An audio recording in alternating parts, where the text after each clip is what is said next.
Bismillahirrahmanirrahim. Assalamualaikum warahmatullahi wabarakatuh. Perkenalkan, nama saya Sri Yunita dengan NIM B1A121189. Di sini saya akan membawakan materi yang berjudul tentang komunikasi lintas budaya dan perkembangan budaya maritim sebagai fondasi integrasi.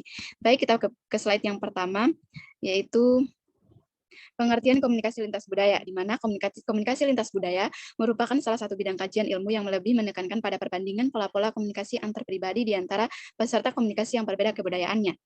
Selanjutnya kita ke materi pentingnya komunikasi lintas budaya. Dalam menyikap era perdagangan bebas dan globalisasi, perusahaan besar mencoba melakukan bisnis secara global. Pada umumnya, perusahaan besar yang beroperasi di tanah air banyak menggunakan konsultan asing untuk membantu mengembangkan perusahaan mereka di tanah air maupun antar negara, sehingga komunikasi lintas budaya menjadi penting. Selanjutnya kita ke materi karakteristik komunikasi lintas budaya, di mana karakteristik komunikasi lintas budaya terbagi menjadi 3. 1, ada 2 atau lebih kebudayaan yang terlibat dalam komunikasi. Yang kedua, ada jalan atau tujuan yang sama yang akhirnya menciptakan komunikasi itu. Yang ketiga, komunikasi lintas budaya dijalin baik secara individu anggota masyarakat maupun dijalin secara berkelompok atau dewasa. Ini dapat dilakukan melalui media. Selanjutnya kita ke materi pengertian masyarakat maritim, di mana masyarakat maritim yang terdiri dari 2 buah kata yang memiliki makna tersendiri. Maritim yang merupakan segala aktivitas pelayaran dan perniagaan atau perdagangan yang berhubungan dengan kelautan atau disebut niaga. Sedangkan masyarakat adalah sekumpulan manusia yang secara relatif mandiri, cukup lama hidup bersama, mendiami suatu wilayah tertentu, memiliki kebudayaan yang sama dan melakukan sebagian besar kegiatan di dalam kelompok tersebut.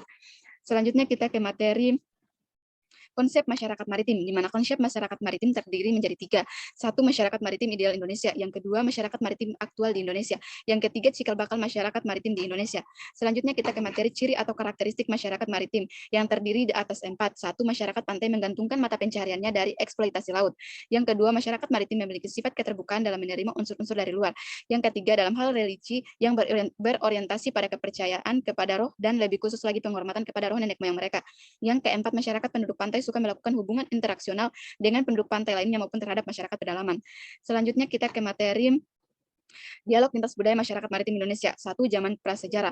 Sejak zaman prasejarah, penduduk kepulauan Indonesia sudah menjalin hubungan dengan bangsa-bangsa lain. Yang kedua, zaman sejarah. Setelah melewati masa prasejarah, Nusantara memasuki zaman sejarah di mana terdapat perubahan dalam berbagai aspek kehidupan masyarakat Indonesia terjadi melalui proses akulturasi. Perubahan tersebut antara lain: 1, perdagangan antara bangsa, di mana jalur India, Nusantara, dan India, dan Cina. Yang kedua, dialog agama Hindu dan budaya. Selanjutnya kita ke materi kapal dan perahu yang ada di Indonesia sebelum kapal api ditemukan terbagi dalam 2 kelompok besar. Berdasarkan teknik pembuatan, ada yang kapal lesung dan kapal papan. Yang kedua, navigasi atau teknologi pelayaran. Teknologi pelayaran yang pertama bagi bangsa Indonesia adalah menggunakan sistem angin musim. Pengetahuan tentang angin darat dan angin laut adalah pengetahuan penting bagi para penelayan. Selanjutnya kita ke pengetahuan pelayaran. Pengetahuan pelayaran yang harus dimiliki nelayan dapat diuraikan sebagai berikut. 1, pengetahuan mengenai ombak. Yang kedua, pengetahuan mengenai keberadaan karang. Ketiga, pengetahuan berbintang. Keempat, pengetahuan terkait awan. Kelima, pengetahuan perhitungan bulan. Selanjutnya kita ke materi angkatan laut. Armada atau angkatan laut adalah salah satu kekuatan dalam menopang suatu kerajaan maritim. Selanjutnya kita ke materi tradisi kemaritiman. Tradisi kemaritiman adalah kebiasaan masyarakat maritim Nusantara yang sudah dilakukan sejak lama. Biasanya dalam tradisi maritim ini, dua dan sesajen sering menyertai atau mendahului setiap fase dalam pembuatan kapal sesuai dengan adat kebiasaan di tempat. Selanjutnya kita ke sistem keyakinan. Nelayan di Indonesia masih mempraktikkan keyakinan-keyakinan yang berkaitan dengan agama atau kepercayaan yang dianut oleh kelompok tersebut sebagai mekanisme perkembangan dinamika kemaritiman. Selanjutnya kita ke seni budaya maritim.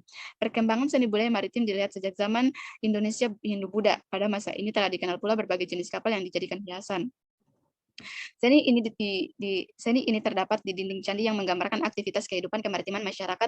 Sebagai contoh, di Borobudur tidak kurang dari 10 relief yang melukis perahu atau kapal, baik itu perahu lesung, kapal besar yang tidak bercadik, maupun kapal yang bercadik. Selanjutnya kita ke materi unsur-unsur kebudayaan maritim, di mana unsur-unsur kebudayaan maritim terbagi menjadi 6. 1, sistem ideasional atau kognitif atau mental. Yang kedua, bahasa. Yang ketiga, organisasi sosial. Yang keempat, sistem teknologi kebaharian. Yang kelima, sistem religi dan kepercayaan. Dan yang keenam, sistem kebaharian. Selanjutnya kita ke materi kota dan masyarakat pelabuhan. Ciri khas yang menonjol pada masyarakat kota pelabuhan atau maritim adalah adanya keterbukaan dalam menerima unsur-unsur dari luar. Yang selanjutnya kita ke materi terakhir, yaitu konsep dan model kehidupan masyarakat pelabuhan atau maritim, di mana konsep dan model kehidupan masyarakat pelabuhan atau maritim terbagi menjadi 5. 1, kategori sosial kebaharian. Yang 2, kategori usaha ekonomi. Yang ketiga, kelompok sosial eksternal. Yang keempat, kategori karakteristik kepribadian. Dan yang kelima, perkembangan dinamika kebaharian. Baik, itulah materi yang dapat saya jelaskan. Kurang dan lebihnya mohon dimaafkan. Saya akhiri billahi taufiq wal hidayah. Wassalamualaikum warahmatullahi wabarakatuh.